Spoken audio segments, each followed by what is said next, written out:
Chris Kreider, here he is. Take care.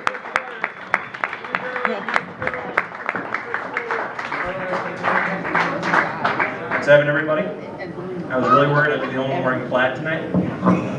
But I apologize in advance because I don't deserve even your most polite applause. But I've been watching the Olympics a lot lately. I don't know if any of you guys know this, but evidently every couple of years we get together with a bunch of other countries, put on some skin-tight outfits, and see who can throw things better. And it's not war. And there's one fellow named Michael Phelps. Everybody loves this guy. Multiple gold medals, American hero, but he ran into some controversy recently for smoking marijuana.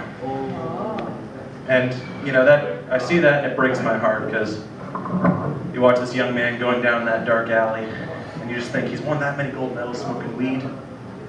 Just imagine if he had stayed straight, if he had held on, if he had just said no, he'd be fucking Aquaman. You know, because I smoke weed and I can barely figure out the microwave. But, you know, I like watching the Olympics, but they get a little old, you know, year after year, same events. So I was thinking, let's subvert people's expectations. Let's give them something, let's give them a little surprise. So we take these swimmers to an identical facility, Olympic-sized pool with one caveat: it's a meter shorter. Because they've been training in Olympic-sized pools their entire life. They're not going to see that coming. They're not going to expect a wall to be there. And all of a sudden it turns into more of a tortoise and the hare story. You know, it's the really skinny guy from Paraguay. Once the announcer's not going to have anything to say, is this guy's just quietly doggy paddling his way down each lap. And, you know, for once, the gold medal doesn't have to go to someone who's athletic. And the silver goes to whoever manages to drift back to the starting point. It's not quite my height. I feel like this. So yeah, you know, a lot of people hate clowns, but I don't. You know, I grew up down the street from a clown. She was a lady clown. You know, I assume she entertained kids' parties, or maybe she dressed up like a fucking clown. I don't know. But she drove around this little yellow Pinto, and it was cute. She'd ride like, you know, but. One day I was driving home from high school, and she was out in her front yard, full clown regalia, on her hands and knees with a garden hose, cleaning the shit out from the inside of her trash can. And that's when I realized something, and that's the day my childhood ended, because inside of every clown is just a really sad person. And her story just gets worse from there, because her Pinto got rear-ended, and it was really sad, because 78 clowns died in the explosion. Fortunately, no real people were harmed.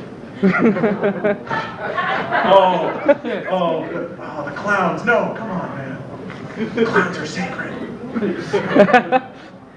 But it must be rough being a female clown, because unless it's a guy that has that specific fetish, that's good. You know, man, I really like to fuck clowns. It's not something that we seek out.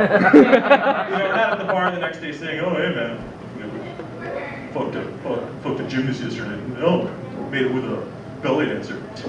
Guys, put your drinks down. I got into the baggy pants of a clown. So, what did she do? She tied my cock in the shape of a dog. Left me laughing. You know what's great? Having an erection. But when you're my age, you don't have complete control, but 9 times out of 10, if you have an erection, you really don't want an erection. I wake up at 3 a.m. and I just... I will. Please save your notes for later. But, you know, it's 3 a.m., I just want to flip over, get some more sleep, and all of a sudden my morning wood's like a kickstand.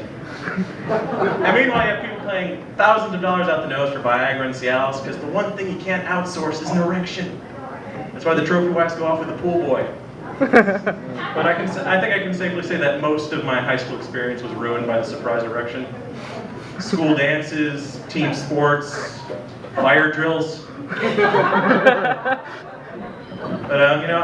growing up, I could always count on my dad, and he used to say to me, I'd say, "Dad, I want to be an astronaut," or "Dad, I want to be a veterinarian," and he'd just look down at me and say, "No." But I'd like to get real with you for a second and leave you a little piece of advice my dad gave me. See, when I was 10 years old, my parents got divorced.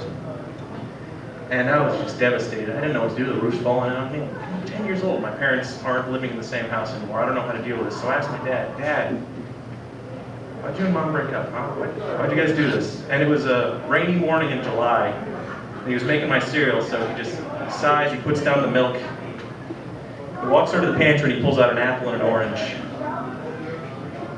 He walks over to me, holds my gaze with sadness in his eyes, and he just says to me, Son, in this world you have apples and you have oranges. Well, your mother was a whore. Thank you, everybody.